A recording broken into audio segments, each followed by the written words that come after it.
नमस्कार।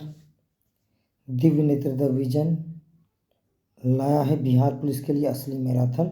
Bihar police 2023 syllabus के आधार पर सभी प्रश्न होगा। 95 नंबर का यह सेट है, तो सब लोग जुड़ जाइए, दोस्त को भी जोड़िए, शेयर कीजिए, वीडियो को अधिक से अधिक लोगों के पास पहुँचे और अधिक से अधिक लोगों को इसका लाभ मिले। चलिए देखते हैं आज का पहला प्रश्न क्या कहता है।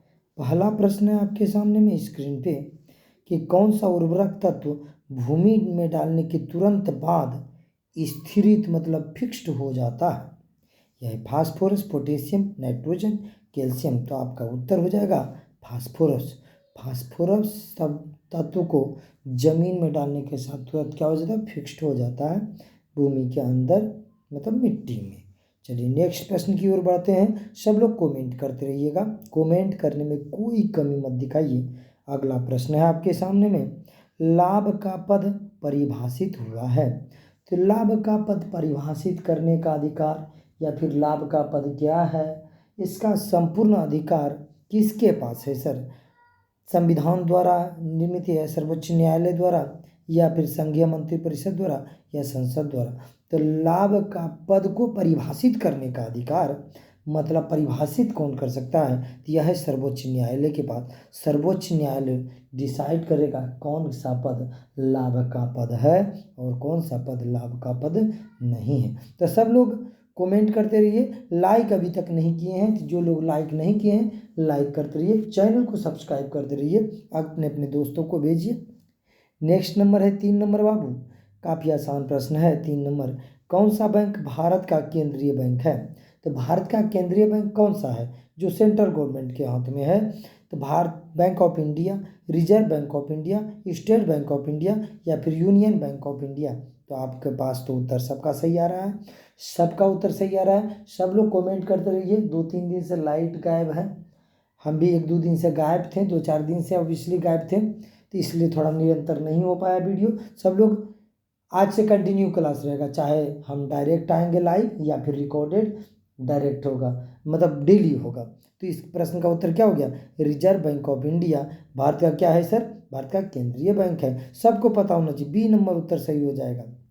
नेक्स्ट नंबर है 4 नंबर बाबू, देखते हैं। 4 नंबर प्रश्न कहता है, नेताजी सुभाष चंद्र बोस अंतर्राष्ट्रीय हवाई अड्डा कहाँ है? तो नेताजी सुभाष चंद्र बोस हवाई अड्डा कहाँ है? मुंबई है, कोलकाता है, दिल्ली, पटियाला है। तो क्या है इसका सही उत्तर? तो इसका सही उत्तर बी नंबर हो जाएगा, कलकत्ता। तो नेताजी सुभाष चंद्र बोस अंतर्राष्ट्रीय हवाई अड्डा कलकत्ता में है। सब लोग कमेंट करते रहिए, कमेंट करते रहिए, निरंतर होगा क्लास। लाइव भी आएंगे, हम लाइव भी आएंगे, लेकिन लाइट नहीं होने के कारण लाइव नहीं आ पा रहे हैं। चलिए नेक्स्ट प्रश्न है, भारत पर आक्रमण करने वाले किस ईरानी शासक को ईरान का नेपोलियन कहा जाता है? ईरान का नेपोलियन किसे कहा जाता है? तो आपको पता होना चाहिए। इसका उत्तर देखिए क्या है, ऑप्शन देख लीजिए। मोहम्मद बिन कासिम, तैमूर लंग, नादिर शाह, या फिर अहमद शाह अब्दाली, यानी दुर्रानी जिसे कहते थे। तो इसका उत्तर क्या होगा सर? तो इसका उत्तर हो जाएगा नादिर शाह। नादिर शाह ईरान का वह शासक है जो मुगल शासक मोहम्मद शाह के समय में 1738 से 39 के बीच में भारत में आक्रमण किया था। इस नादिर शाह ने तख्ते ताउस, कोहिनूर हीरा और शाहजहां द्वारा निर्मित जो तख्ते ताउस वो गद्दी था, मुगल बादशाह जिस पर बैठता था, तो वो लेके गया था ईरान।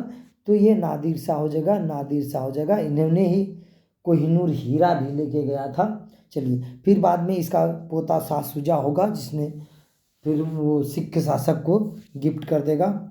नेक्स्ट है 5 नंबर। 6 नंबर चलते हैं बाबू। 6 नंबर क्या है बाबू? 6 नंबर है, वर्षा की बूंद का आकार गोलाकार किस कारण से हो जाता है? आप देखेंगे वर्षा तो अभी वर्तमान में पूरा हो रहा है, हमारे तरफ तो अभी भी हो रहा है, जब वीडियो रिकॉर्ड कर रहे हैं तो अभी भी हो ही रहा है वर्षा। तो वर्षा की बूंद का आकार गोलाकार किस कारण से होता है? श्यानता के कारण, पृष्ठ तनाव के कारण, प्रत्यास्थता के कारण, या फिर गुरुत्व के कारण? तो आपको बता दें पृष्ठ तनाव के कारण। यह एक ऐसा तनाव है जो कोई भी बूंद, कोई भी चीज, कोई भी द्रव्य अपने सेंटर की ओर बल लगाता है। यह बल जब लगाता है सर तो कम जगह स्थान घेरने को प्रयास करेगा, इसलिए यह इसका आकार क्या हो जाता है, गोल हो जाता है। इसे पृष्ठ तनाव के कारण ही वर्षा का बूंद गोलाकार होता है। नेक्स्ट नंबर है बाबू 7 नंबर प्रश्न है, पृथ्वी का सबसे बड़ा जीवित प्राणी कौन सा है? जीवित प्राणी कौन सा है जो धरती पे सबसे बड़ा है, चाहे वो धरती पे हो या पानी में हो? शेर, भैंस, ब्लू व्हेल, हाथी।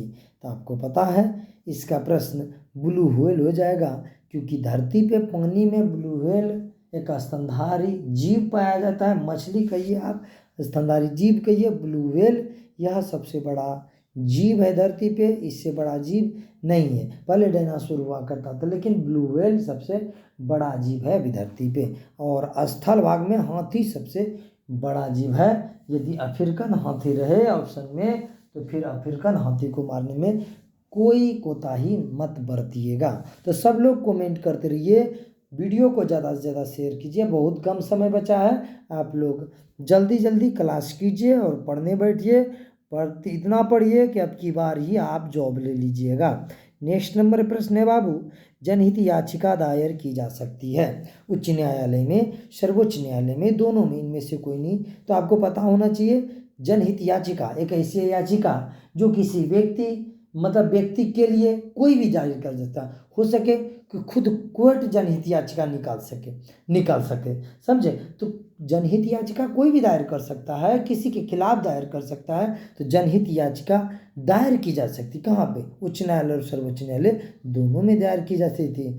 इसलिए उत्तर क्या हो जाएगा, सी नंबर हो जाएगा। 9 नंबर देखते हैं बाबू, 9 नंबर क्या है प्रश्न। 9 नंबर प्रश्न है, भारत में विदेशी विनियमन संचय का रखरखाव किसके द्वारा किया जाता है? प्रश्न को ध्यान से देखिएगा। विदेशी विनिमय संचय का रखरखाव भारतीय स्टेट बैंक, भारतीय आयात निर्यात बैंक, भारतीय रिजर्व बैंक, वित्त मंत्रालय भारत सरकार द्वारा। तो आपके पास उत्तर तो सामने दिख रहा है, भारतीय रिजर्व बैंक द्वारा। भारतीय रिजर्व बैंक द्वारा विदेशी विनिमय संचय का रखरखाव किया जाता है। तो क्या हो जाएगा उत्तर, सी नंबर हो जाता है। सब लोग कमेंट करते रहिए, सब लोग कमेंट करते रहिए, वीडियो को लाइक करते रहिए। ये कमेंट नहीं रुकना चाहिए, इतना कमेंट कीजिए, सभी प्रश्न का उत्तर दीजिए, उत्तर देने में कोई कमी मत दिखाइए। नेक्स्ट प्रश्न चलते हैं बाबू, 10 नंबर है। 10 नंबर क्या है, एक सेकेंड, 10 नंबर है, राष्ट्रीय जलमार्ग संख्या 1 जोड़ता है। राष्ट्रीय जलमार्ग जैसे NH होता है नेशनल हाईवे, उसी प्रकार नेशनल वाटर हाईवे होता है, जो राष्ट्रीय जलमार्ग कहलाता है सर। इलाहाबाद से हल्दिया, सदिया से धुबरी, कोलकाता से कोल्लम से कोट्टापुरम, या फिर काकीनाडा से पुदुचेरी। तो आपका उत्तर सामने दिख रहा है, राष्ट्रीय जलमार्ग संख्या 1 यानी NWH1 इलाहाबाद से हल्दिया गंगानगर पे स्थित है, जबकि सदिया से धुबरी NWH1 ही 2 ब्रह्मपुत्र नदी पे नेशनल वाटर हाईवे सदिया से धुबरी के बीच में है। फिर कोल्लम से कोट्टापुरम यह मिलेगा आपको NWH3 मिलेगा। उसके बाद काकीनाडा से पुदुचेरी NWH4 या 6 है शायद, इसके बारे में कंफर्म नहीं पता है। तो यही बात है। तो NWH1 संख्या 1 पूछा, इलाहाबाद से हल्दिया सबसे लंबा है, यह भागलपुर पटना होते हुए हल्दिया तक पश्चिम बंगाल चली जाती है ना। नेक्स्ट नंबर है 11 नंबर बाबू। 11 नंबर काफ़ी आसान प्रश्न है, भारत में सहायक संधि का जन्मदाता यानी आविष्कारक था। सहायक संधि किसने लाया था? आप जानते हैं सहायक संधि भारत में डलहौजी लाया, लेकिन सबसे पहले किसने लाया? डुप्ले ने, वेलेस्ली ने, डलहौजी ने, इनमें से कोई नहीं। तो आपका उत्तर क्या हो जाएगा, डुप्ले ने। पुर्तगाली डुप्ले था, तो डुप्ले ने सबसे पहले भारत में सहायक संधि लाया था, लेकिन बाद में अंग्रेज भी इसका प्रयोग करेगा और सहायक संधि के तहत सभी देशी राजाओं को अपने मिलाया जाएगा। नेक्स्ट नंबर है, कोई साइकिल सवार किस मोड़ पर घूमता है, तो किसी होना चाहिए था, किसी मोड़ पर घूमता है तो वह बाहर की ओर झुकता है, अंदर की ओर झुकता है, आगे की ओर झुकता है? बिल्कुल नहीं झुकता है। तो यह प्रश्न तो फिजिक्स अगर 12th में या 11th में पढ़िएगा तो ये बहुत एक टॉपिक ही है, लेकिन यहाँ पे हम लोग जीएस पढ़ेंगे। बिहार पुलिस निकालने से मतलब है, तो बस इतना जानेंगे कि हम लोग खुद साइकिल या मोटरसाइकिल से चलते हैं तो हम लोग मोड़ पे अंदर की ओर झुकते हैं अपनी अस्थायित्व को बरकरार रखने के लिए। उत्तर क्या हो जाएगा? 12 का बी नंबर। हम लोग ज़्यादा कुछ नहीं समझेंगे, इसके लिए थ्योरी है, फॉर्मूला है, उसको रटने दीजिए। इंटर वाले को, हम लोग इंटर वाले थोड़ी हैं, हम लोग बिहार पुलिस वाले हैं ना। चलिए नेक्स्ट प्रश्न की ओर बढ़ते हैं। 13 नंबर क्या कहता है बाबू? भारत में ट्रैक्टर उत्पादन के प्रथम स्थापित कंपनी कौन सी है? ट्रैक्टर उत्पादन कृषि से संबंधित ये क्वेश्चन है। एग्रीकल्चर साइंस से एग्रीकल्चर चैप्टर, ज्योग्राफी से एग्रीकल्चर चैप्टर, उद्योग चैप्टर, कहीं से आप जोड़ सकते हैं। 3 चैप्टर से जोड़ सकते हैं आप। ज्योग्राफी से उद्योग चैप्टर से जोड़ सकते हैं, कृषि से जोड़ सकते हैं, साइंस से, तो ये सब से जोड़ सकते हैं। तो भारत में ट्रैक्टर उत्पादन कौन सा थे? हिंदुस्तान मशीन टूल्स, हिंदुस्तान आयर या फिर आइसर। तो आपको बता दें यह जो हो जाएगा आइसर। आइसर कंपनी 13 का क्या हो जाएगा? D number. 1936 ईस्वी में आइसर कंपनी का स्थापना हुआ था। 1936 में किसने किया था सर? तो जोसेफ आइसर और अल्बर्ट आइसर ने मिलकर आइसर ट्रैक्टर की कंपनी का स्थापना किया था भारत में। और आइसर कंपनी आप कहते होंगे आज भी आइसर ट्रैक्टर आते रहता है, समझे। तो ये सब उत्तर हो गया, क्या हो जाएगा? D number. नेक्स्ट नंबर है 14 नंबर बाबू। 14 नंबर आज मिथिला पेंटिंग में है पूरा पीडीएफ, आप देख रहे होंगे। मिथिला पेंटिंग चारों तरफ से है। तो भारतीय संविधान के तदर्थ न्यायाधीश की नियुक्ति का प्रावधान है। तदर्थ न्यायाधीश एक ऐसा न्यायाधीश यदि सुप्रीम कोर्ट या किसी भी न्यायालय में लगे कि न्यायाधीशों की संख्या कम है, तो जो एक्स न्यायाधीश थे उसको नियुक्त कर दिया जाता परमानेंट न्यायाधीश के तहत, वही तदर्थ न्यायाधीश कहलाता है। तो तदर्थ न्यायाधीश का प्रावधान कहाँ कहाँ है? उच्च न्यायालय में, सर्वोच्च न्यायालय में, जनपद एवं सत्र न्यायालय में, इनमें से सभी में। तो आपका उत्तर हो जाएगा डी नंबर। इनमें से सभी न्यायालय में तदर्थ न्यायाधीश अगर मांग हो तो तदर्थ न्यायाधीश की नियुक्ति की जा सकती है। 14 के क्या हो जाएगा बाबू? डी नंबर हो जाएगा। सब लोग कमेंट कर रहे हैं ना, कमेंट करते रहिए। जो लोग पहली बार जुड़े हैं चैनल को सब्सक्राइब करके वीडियो को लाइक करते रहिए। वीडियो को लाइक अभी भी बहुत लोग नहीं किए हैं, प्लीज़ वीडियो को लाइक कीजिए। आप लोग से हम्बल रिक्वेस्ट है कि लाइक करते रहिए। बम्बई स्टॉक एक्सचेंज स्थित है। कहाँ पे बम्बई स्टॉक एक्सचेंज है? ये इकोनॉमिक्स से प्रश्न है बाबू। 15 नंबर में, 15 नंबर क्या है सर? बम्बई स्टॉक एक्सचेंज कहाँ है सर? नीडल ग्रेड स्ट्रीट में, गांधी स्ट्रीट में, या फिर दलाल स्ट्रीट में, बाल स्ट्रीट में। तो इसका उत्तर हो जाएगा दलाल स्ट्रीट में। दलाल स्ट्रीट में बम्बई स्टॉक एक्सचेंज स्थित है। कहाँ पे? दलाल स्ट्रीट, मुंबई में ही, समझे। इसका स्थापना 1877 ईस्वी में, 9 जुलाई 1877 आप कह सकते हैं अगर डेट याद रखना है। डेट ऐसे पूछेगा नहीं, बड़े एग्जामों के लिए रहने दीजिए, डेट पूछेगा ही नहीं, लेकिन कभी को पूछ दे फिर भी याद रखना। 9 जुलाई 1877 ईस्वी को दलाल स्ट्रीट में बम्बई स्टॉक एक्सचेंज का स्थापना किया गया था, और भारत का सबसे बड़ा और पहला बम्बई स्टॉक एक्सचेंज ही है। समझ में आ रहा? जैसे जैसे बोल रहे हैं आप ऐसे ऐसे ही कॉपी में अपना नोट डाउन करके पढ़ लीजिएगा भी ना, तो आपके लिए बहुत फायदेमंद होगा।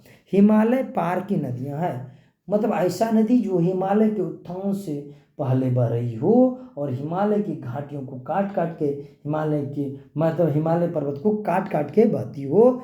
यह नदी कौन है? सिंधु सतलज गंगा, ब्रह्मपुत्र सिंधु सतलज, ब्रह्मपुत्र सिंधु गंगा, ब्रह्मपुत्र सतलज गंगा। तो आपको बता दें पूर्ववर्ती नदी या पार की नदी, वो नदी जो हिमालय से पहले बह रही हो और हिमालय के उत्थान के साथ साथ हिमालय को काटते रह गई हो, तो वह नदी थी ब्रह्मपुत्र नदी, सिंधु नदी, सतलज नदी। यह तीनों नदी का उद्गम स्थल कहाँ पे है सर?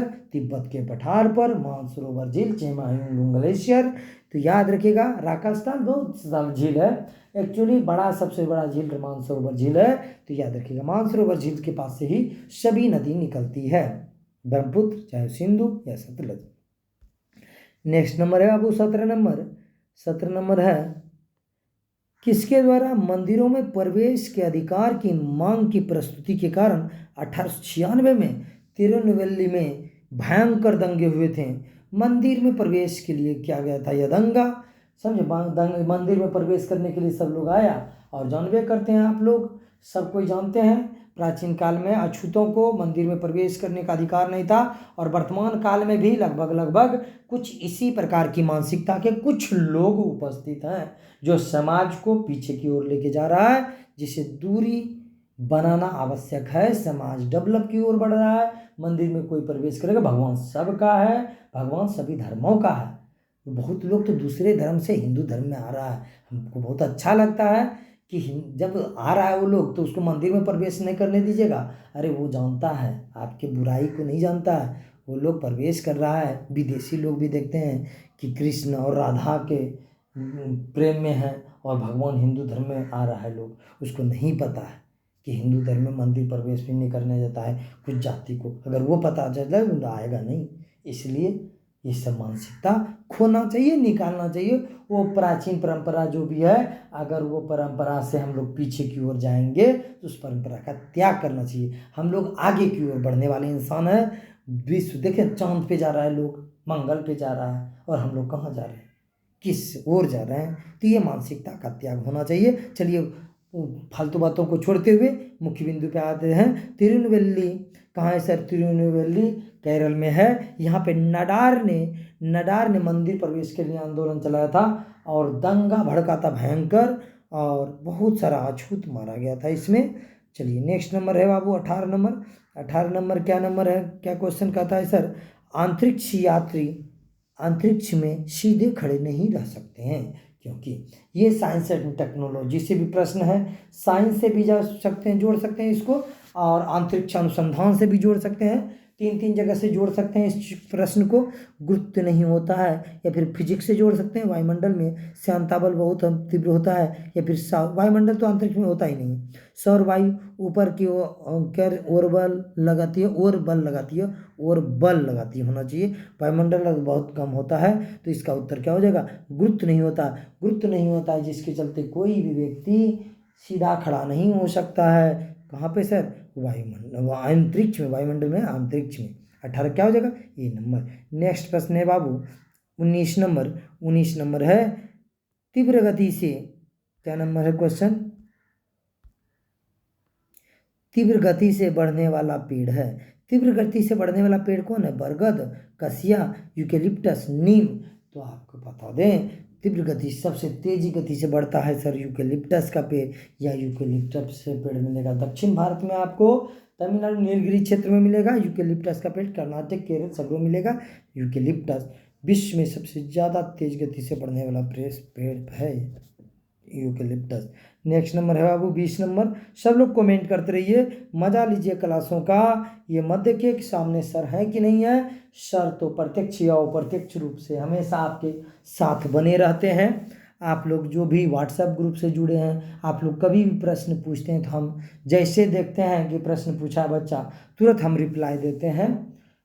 तो आप लोग भी पूछा कीजिए, कमेंट बॉक्स में भी पूछा कीजिए कि सर इस प्रश्न का उत्तर बता दीजिए। जिस प्रश्न का भी दिक्कत हो, जिस प्रश्न में भी दिक्कत हो, तो आप कमेंट भी कर सकते हैं। अगर जिसके पास व्हाट्सएप और टेलीग्राम पे करने का ऑप्शन नहीं है मैसेज, तो आप कमेंट कर सकते हैं, तो हम उसके लिए लाइव आके शॉर्ट्स वीडियो में हम बता देंगे। तो आप लोग को पूछा कीजिए, कुछ भी पूछने के लिए आप स्वतंत्र हैं। काहे कि हम लोग तो अपने में दोस्त हैं ना जी, दोस्त हैं, तो आप हमसे कुछ भी पूछ सकते हैं।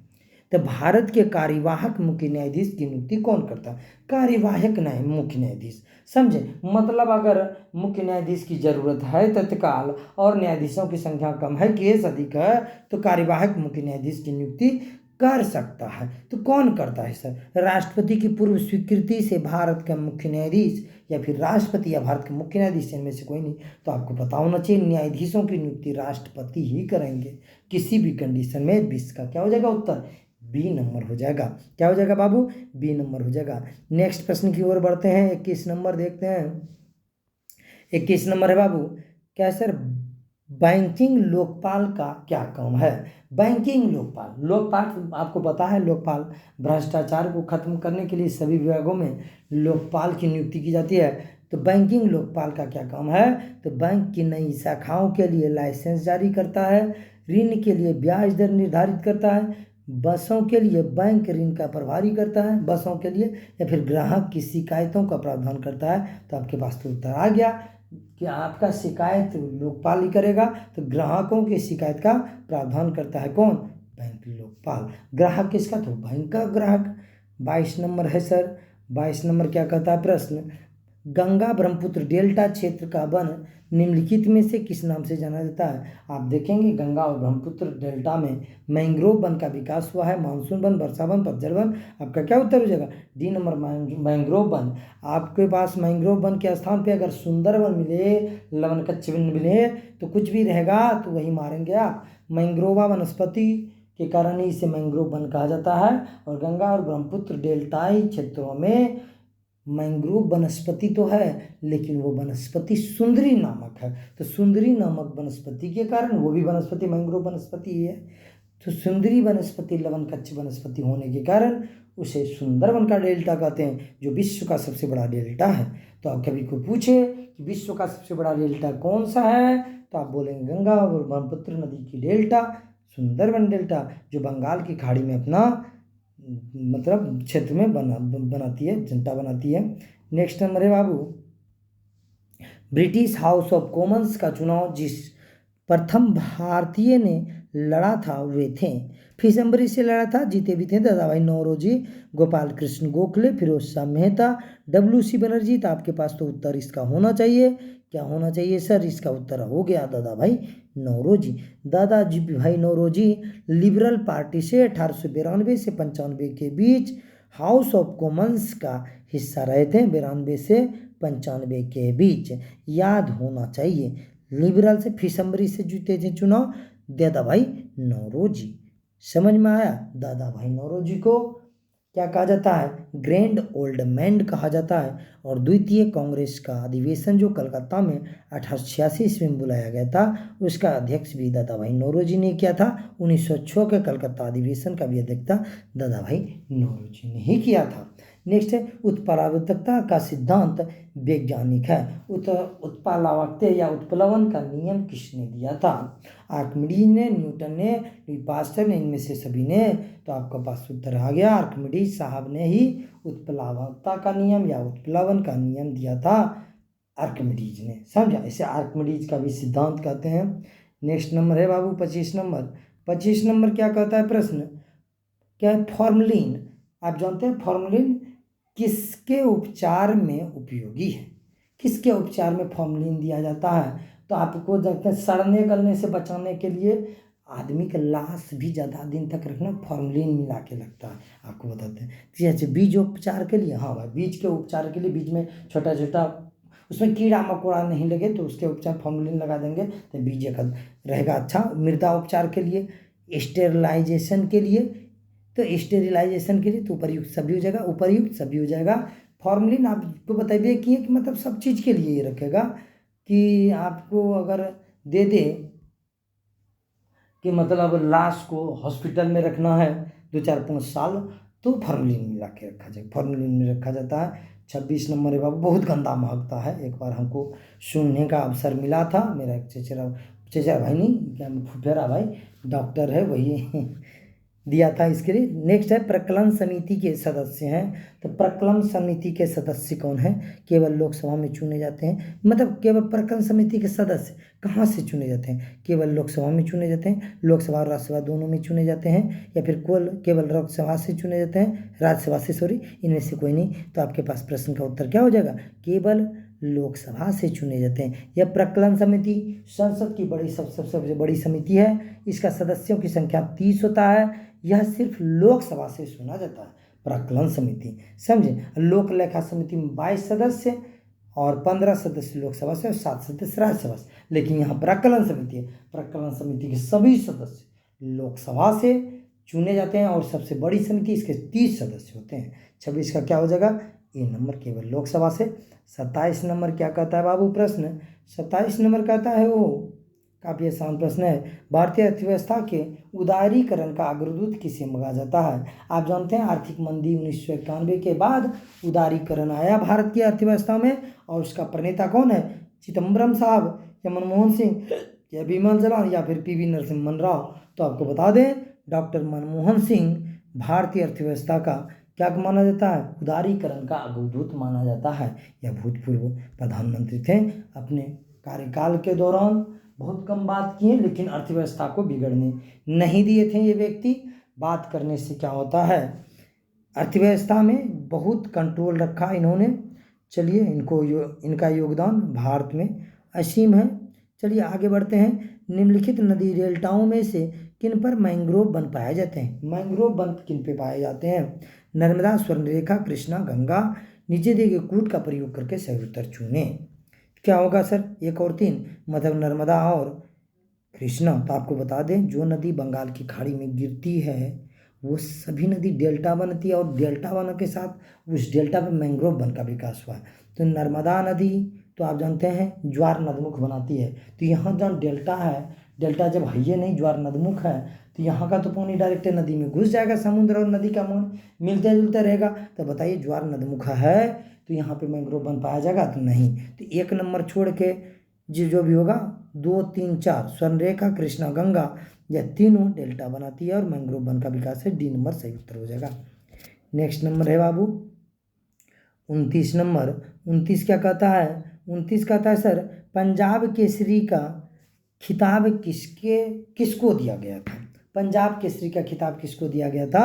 रणजीत सिंह को, भगत सिंह को, सरदार बलदेव सिंह को, या फिर लाला लाजपत राय को? सब लोग कमेंट करते रहिए, प्रश्न को बताते रहिए, उत्तर बताते रहिए, और ज़्यादा से ज़्यादा लोगों को शेयर कीजिए वीडियो। आप लोग शेयर कम करते हैं। आप लोग अपने फेसबुक आईडी पे शेयर कीजिए, आप लोग व्हाट्सएप ग्रुप पे स्टेटस लगाइए, शेयर कीजिए। आप मतलब इससे थोड़ी बेइज्जती हो जाएगा। बेइज्जती नहीं होगा भाई, क्यों बेइज्जती? थोड़ा पानी पी लें हम। क्या हो जाएगा? पंजाब केसरी खिताब किसको दिया गया था? लाला लाजपत राय को पंजाब केसरी के नाम से ही जाना जाता है। साइमन कमीशन के विरोध में 1928 ईस्वी में सर लाठीचार्ज हुआ और इनका देहांत हो जाता है। उनका याद रखिएगा, इनका वो लाइन, अंतिम लाइन है कि मेरे सर पर किया गया लाठी का एक एक प्रहार अंग्रेज सरकार के ताबूत का कील साबित होगा। और इन्होंने बोला और वही हुआ भी। लाला लाजपत राय हो जाएगा 29 नंबर का। 30 नंबर है बाबू। 30 नंबर है, ऊर्जा संरक्षण का आशय है कि? ऊर्जा संरक्षण का आशय मतलब क्या है? ऊर्जा का सृजन और विनाश होता है।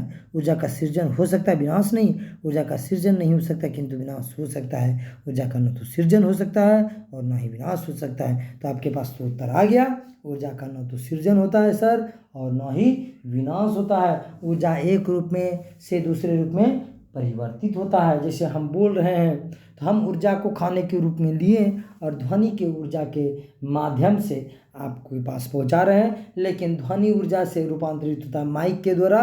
किसमें सर? विद्युत ऊर्जा में। फिर वह ध्वनि ऊर्जा में आपके पास आपके मोबाइल से जाता है। तो देख रहे हैं, ऊर्जा का रूपांतरण हो रहा है। बस ध्वनि विद्युत ये हो रहा है। या फिर कहीं पे भी ऊंचा स्थिति घर चीज़ बहुत ऊर्जा है तो ऊर्जा का रूपांतरण होता है सर, ना कि बदलता है। इसलिए कई बच्चा बोलता है ऊर्जा मेरा लॉस होता है। लॉस नहीं होता, लूज होता है, परिवर्तन होता है ऊर्जा का, लॉस नहीं। तो आज के बाद आप ये बोलेंगे, देखिए सर जी हमारा ऊर्जा का लूज हुआ है, ना कि लॉस हुआ है। ऊर्जा का लॉस नहीं होता है सर।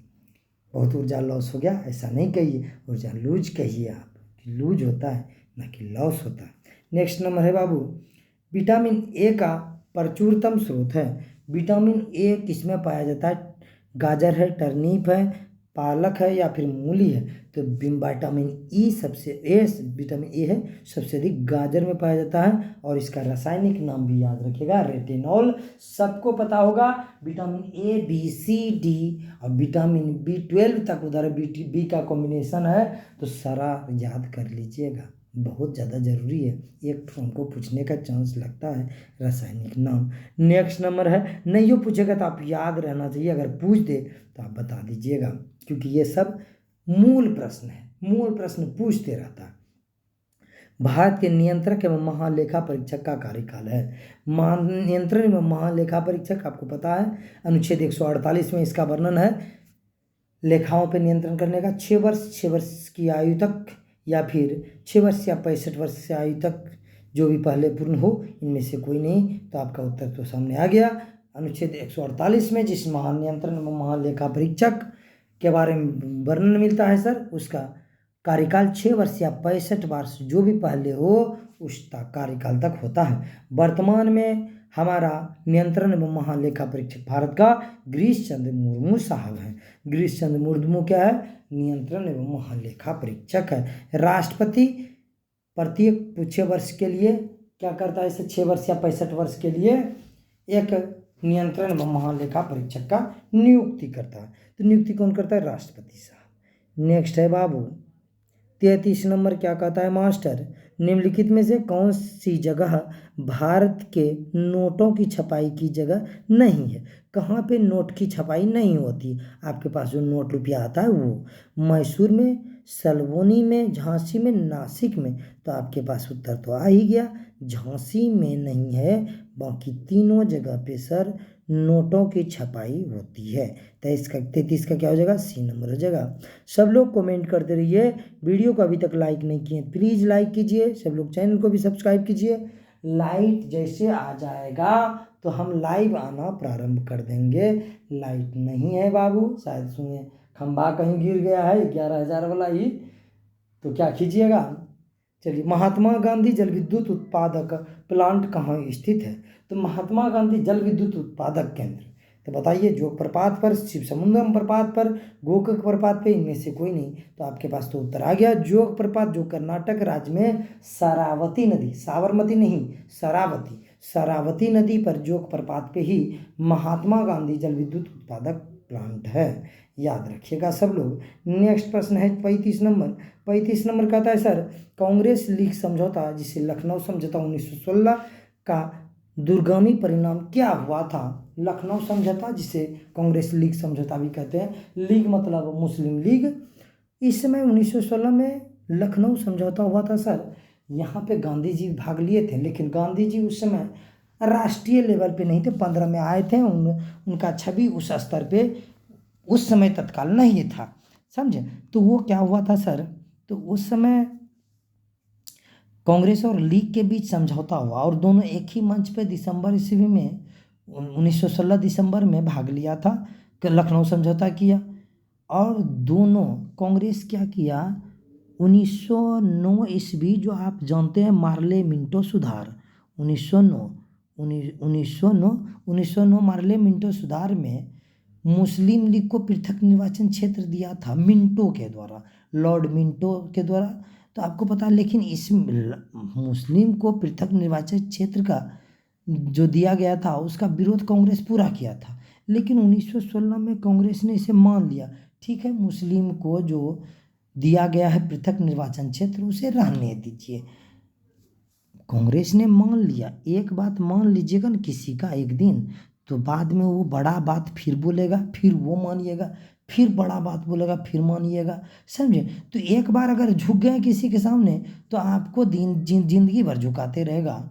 तो यहाँ पे वही हुआ कि एक बार छोटा सा बात माना, उसका दुर्गामी परिणाम यह हुआ कि भारत का विभाजन तक पाकिस्तान का निर्माण हुआ। क्या हो गया? भारत का विभाजन हुआ तथा क्या हो गया? पाकिस्तान का निर्माण हो गया। कल ये छोटा सा बात मुस्लिम का माना गया था। देश में कुछ नेताओं के चलते, सभी मुस्लिम नहीं चाहता था देश का बंटवारा हो, कुछ मुस्लिम नेता चाहता था जिसके चलते देश बंटवारा हुआ। और एक बात मानने के चलते आगे जाके क्या हो गया? आगे जाके पाकिस्तान का निर्माण हुआ।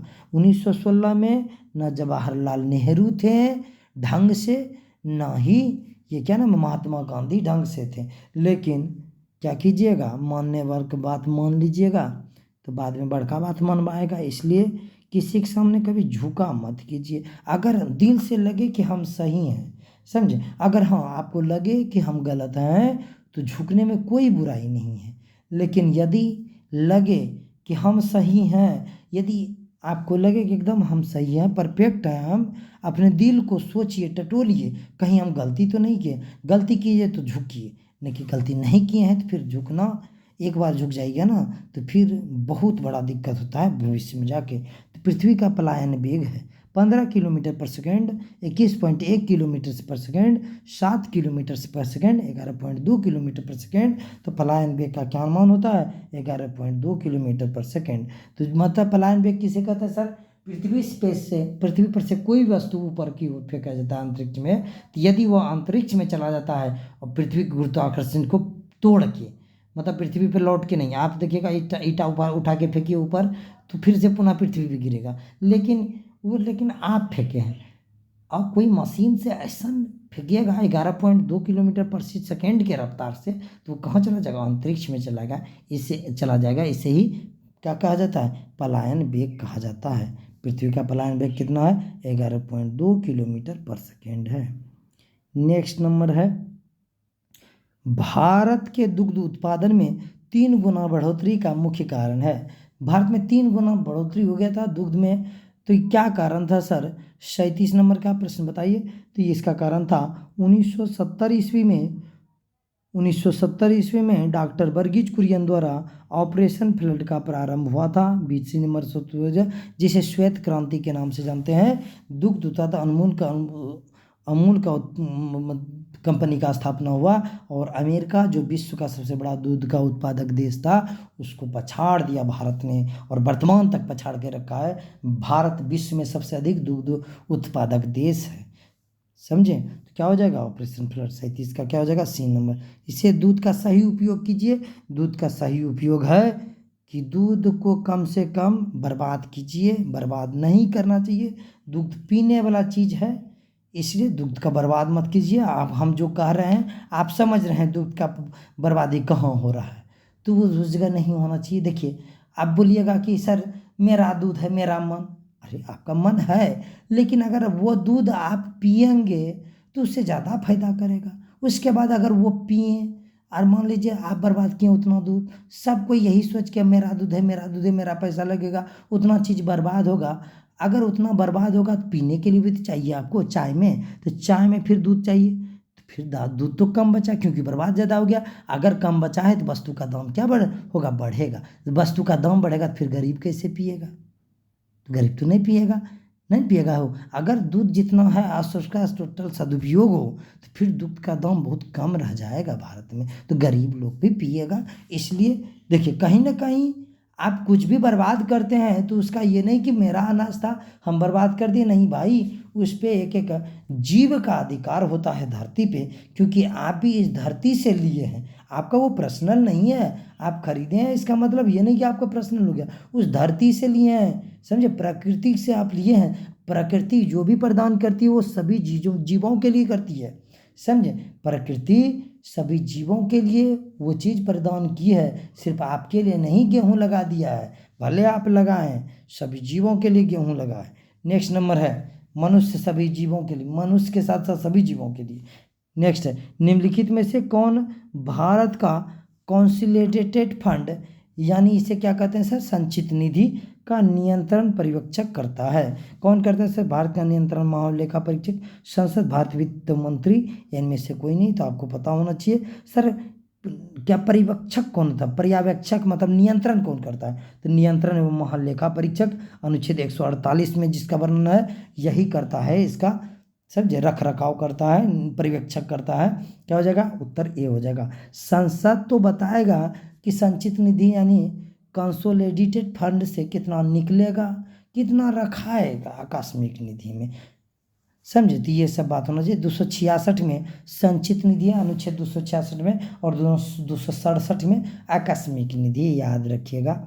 अनुच्छेद भी याद रखिएगा। 39 नंबर है, देखिए बहुत सारा अनुच्छेद हमको भी याद है, आपको भी याद होना चाहिए। भारत का सबसे बड़ा खनिज तेल क्षेत्र है।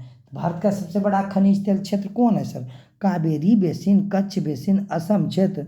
देखिए सगरों खनिज तेल मिलेगा, लेकिन सबसे बड़ा खनिज तेल है बम्बई अपतटीय क्षेत्र, जिसे बम्बई हाई के नाम से जानते हैं, वह सबसे बड़ा खनिज तेल क्षेत्र है। लेकिन सबसे पहला खनिज तेल ब्रह्मपुत्र क्षेत्र में मिला था, जिसे असम क्षेत्र या असम घाटी क्षेत्र कहते हैं। डिगबोई असम आप जानते होंगे। 39 का क्या हो जाएगा? डी नंबर हो जाएगा। 40 नंबर चलते हैं बाबू। 40 नंबर है, कावेरी नदी गिरती है कहाँ पे? बंगाल की खाड़ी में, अरब सागर में, पाक जल में या फिर खंबात की खाड़ी में। कावेरी नदी कहाँ गिरती है सर? तो कावेरी नदी गिरती है बाबू पाक जल नहीं, कावेरी नदी निकलती है ब्रह्मगिरी से, कर्नाटक के ब्रह्मगिरी से निकलती है और बंगाल की खाड़ी में अपना जल गिराती है। कहाँ पे जल? तमिलनाडु में बंगाल की खाड़ी में जल गिराती है। क्या हो जाएगा उत्तर? ए नंबर, बंगाल की खाड़ी में। पश्चिमी घाट पर्वत का ही एक चोटी है ब्रह्मगिरी, समझे। इसे ताला कावेरी कहते हैं। चोटी का नाम है ब्रह्मगिरी चोटी, लेकिन वह जगह का नाम है ताला कावेरी। ताला कावेरी से निकलती है और तमिलनाडु में अपना जल गिराती है। कर्नाटक, तमिलनाडु। आगे बढ़े, आगे बढ़ते हैं। नेक्स्ट प्रश्न है 41 नंबर। 1907 के कांग्रेस के सूरत अधिवेशन की अध्यक्षता किसने की थी? जिस अधिवेशन में सर सूरत फूट हुआ था नरम दल और गरम दल के बीच, डॉक्टर रास बिहारी घोष, सुरेंद्रनाथ बनर्जी, दादा भाई नौरोजी, हेमचंद्र बनर्जी। तो आपको बता दें किसने किया था भाई? डॉक्टर रास बिहारी घोष ने ही अध्यक्षता किया था। लेकिन होता क्या है, रास बिहारी घोष को नरम दल बोलता है कि अध्यक्ष बनाएंगे, लेकिन यह 1906 में ही प्रारंभ किया था। 1906 कांग्रेस का अधिवेशन होने वाला था, कलकत्ता अधिवेशन। यहीं पे विवाद हुआ था। गरम दल वाला बोल रहा था कि हम अपना अध्यक्ष लाला लाजपत राय को बनाएंगे, और नरम दल वाला डॉक्टर रास बिहारी घोष को बोल रहा था। लेकिन नरम दल वाला थोड़ा दिमागी वाला आदमी, तो 1906 ईस्वी में दादा भाई नौरोजी का नाम आगे कर दिया कि विवाद थम जाए। कहा कि दादा भाई नौरोजी उस समय बूढ़ा हो गया था। अब बूढ़ा जब हो गया था तो उसका इज्जत सब करता था, गर्मो दल वाला नरमो दल वाला। तो बूढ़ा व्यक्ति था, उसका इज्जत किया, तो दोनों नाम वापस ले लिया अपना। गरम दल वाला चुप रह गया उस समय। लेकिन जब सूरत में 1907 ईस्वी में कांग्रेस का अधिवेशन बुलाया गया, इस समय गरम दल वाला सीधा बोला था कि लाला लाजपत राय ही अध्यक्ष बनेगा। उसमें सबसे प्रमुख है बाल गंगाधर तिलक बोल रहे थे। लेकिन नरम दल वाला रास बिहारी घोष के लिए ही हमेशा खड़े रहे कि रास बिहारी घोष बनेगा। और दोनों में विवाद हुआ, दोनों में झड़प हो गया, कुर्सी फेंका गया एक दूसरे पे, और फिर हो जाता है कांग्रेस में फूट हो जाता है नरम दल और गरम दल। एक्चुअली यहाँ पे सूरत में कांग्रेस का जो अधिवेशन बुलाया गया था, यह अधिवेशन सक्सेस नहीं हुआ था। क्या हो जाएगा उत्तर? ए नंबर, 41 का ए नंबर। चलिए 42 नंबर। सब लोग रट लेता है कि इसका क्या होगा, लेकिन रटना नहीं, समझना है चीज को। आखिर बात क्या था उस समय? स्वदेशी आंदोलन को लेकर था। चलाने की प्रक्रिया, घड़ी के स्प्रिंग में भंडारित ऊर्जा है। देखते हैं घड़ी में एक बार चाबी दे दीजिए और चलते रहता है 24-25 घंटा घड़ी। कौन ऊर्जा कौन है सर? गतिज ऊर्जा स्प्रिंग में है, स्थितिज ऊर्जा उसमें ऊर्जा, या रासायनिक ऊर्जा? तो आपको बताते हैं बैटरी वाला घड़ी में भले रासायनिक ऊर्जा होता है, लेकिन स्प्रिंग वाला घड़ी में जब हम चाबी देते हैं ओकरा में स्थितिज ऊर्जा होता है। स्थितिज ऊर्जा भंडारित कर दिया जाता है और धीरे धीरे वो ऊर्जा घड़ी को ऊर्जा दे के चलाती रहती है। नेक्स्ट प्रश्न है बाबू 43 नंबर। किस प्रदेश में सर्वाधिक फल उत्पादन क्षेत्रफल है? मतलब गुजरात में, उत्तर प्रदेश में, मध्य प्रदेश, महाराष्ट्र में कहाँ पे सबसे अधिक फल का उत्पादन किया जाता है? तो आपके पास उत्तर होना चाहिए महाराष्ट्र। आप जानते हैं महाराष्ट्र के नासिक सब में, नागपुर, कोल्हापुर इसमें फल उत्पादन होता है। क्या हो जाएगा? पुणे में फल पूरा महाराष्ट्र। क्या हो जाएगा? 43 का डी नंबर। इसके पास सबसे अधिक फल का उत्पादन क्षेत्र है, क्योंकि लोग वहाँ पे खेती कम कर, पठारी क्षेत्र है, धान रोपता, लेकिन धान कैसे रोपेगा? वहाँ पे फल लगा लेता है, जमीन अच्छा उपलब्ध नहीं है। नियंत्रक एवं महालेखा परीक्षक की नियुक्ति राष्ट्रपति के द्वारा की जाती है, अपने पद से उसे हटाया जाता है। अनुच्छेद 148 कहता है भारत का एक नियंत्रण महालेखा परीक्षक होगा जिसका नियुक्ति राष्ट्रपति करेंगे, समझे। वर्तमान में गिरीश चंद्र मुर्मू है राष्ट्र नियंत्रण एवं महालेखा परीक्षक। गिरीश चंद्र मुर्मू है नियंत्रण एवं महालेखा परीक्षक, जबकि राष्ट्रपति है द्रौपदी मुर्मू। याद रखिएगा, समझे, याद होगा सबको। द्रौपदी मुर्मू राष्ट्रपति है। तो यह, लेकिन जानते हैं तो नियुक्ति करता है, लेकिन हटाएगा कौन? हटाता है संसद के दोनों सदनों के संबोधन पर हटाया जाएगा। इसे महाभियोग जैसी प्रक्रिया भी आप कह सकते हैं। नेक्स्ट नंबर है 45 नंबर बाबू। 45 नंबर क्या कहता है प्रश्न हो कि नरसिम्हन समिति का संबंध है। सब लोग कमेंट करते रहिए, लाइक करते रहिए वीडियो को, क्लास का मजा लीजिए। ये मत देखिए कि मज़ा नहीं आ रहा। अरे मज़ा पढ़ने में नहीं आता है, फिर किस में आएगा? कहीं से पढ़ेंगे, कैसो पढ़ेंगे, तो पढ़ने में मज़ा होना चाहिए। पढ़ने में मज़ा सबको नहीं आता है बाबू। पढ़ने में सबको मज़ा आता तो घरा घरी नौकरी होता। पढ़ने में मज़ा सबको आता तो घरा घरी नौकरी ना होता जी, होता। इसलिए सबको मज़ा नहीं आता, कुछ लोग को ही होता है जो बहुत आगे तक जाते हैं पढ़ पढ़ के, समझे। तो सब घर में पढ़ा लिखा लोग थोड़ी मिलता है, दस्तखत करना पढ़ा लिखा थोड़ी कहते हैं। चलिए आगे बढ़ते हैं।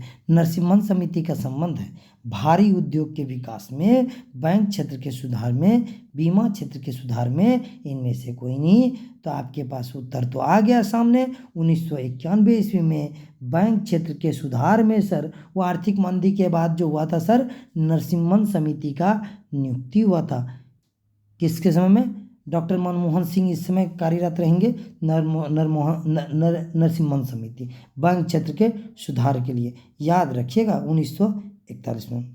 बीमा क्षेत्र नहीं, बैंक क्षेत्र में सुधार के लिए। नेक्स्ट नंबर है 46 नंबर बाबू। कावेरी नदी जल विद्युत विवाद मुख्यतः किन दो राज्यों के बीच है?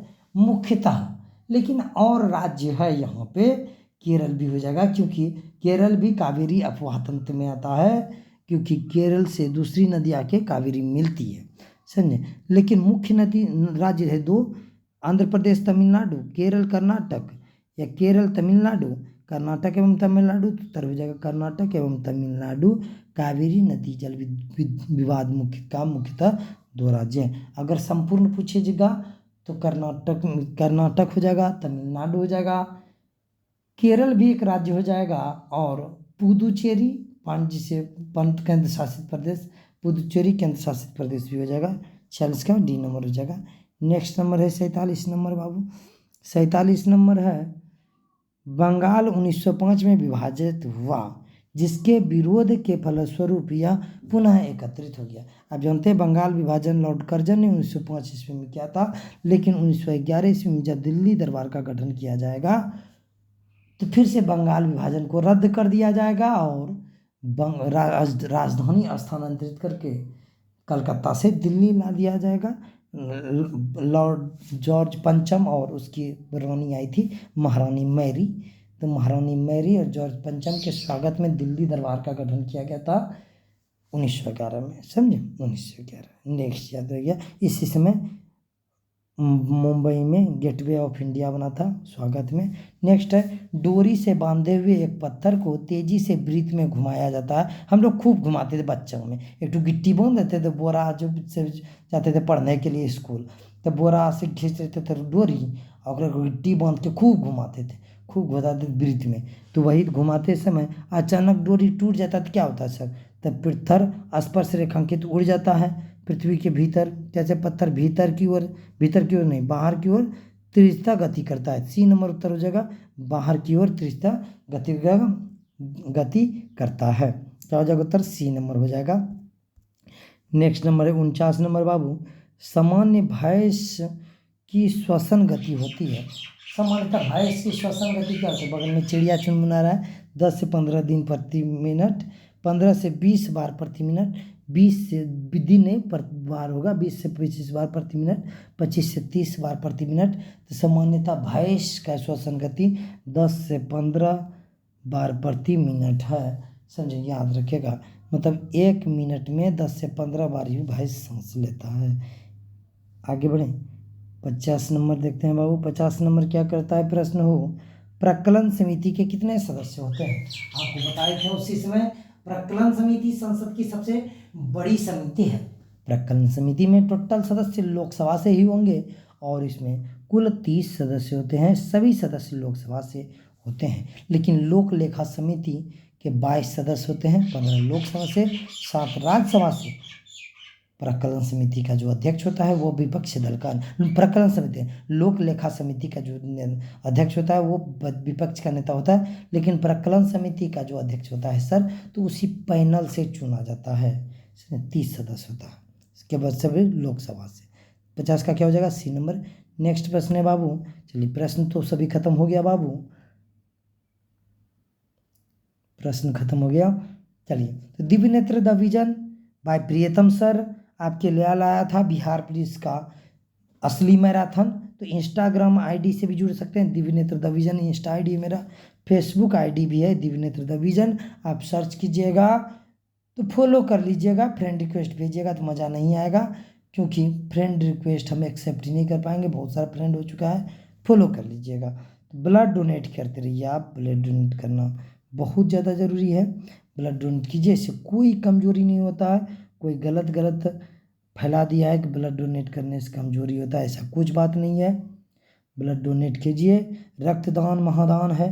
Thanks for watching this video को लाइक कर दीजिए, चैनल को सब्सक्राइब कीजिए, बेल आइकन को भी दबाइए, ताकि आने वाले सभी वीडियो का नोटिफिकेशन आपको मिलते रहे। चलिए मिलते हैं कल इसी उत्साह उमंग के साथ। तब तक के लिए जय हिंद, जय भारत, बाय।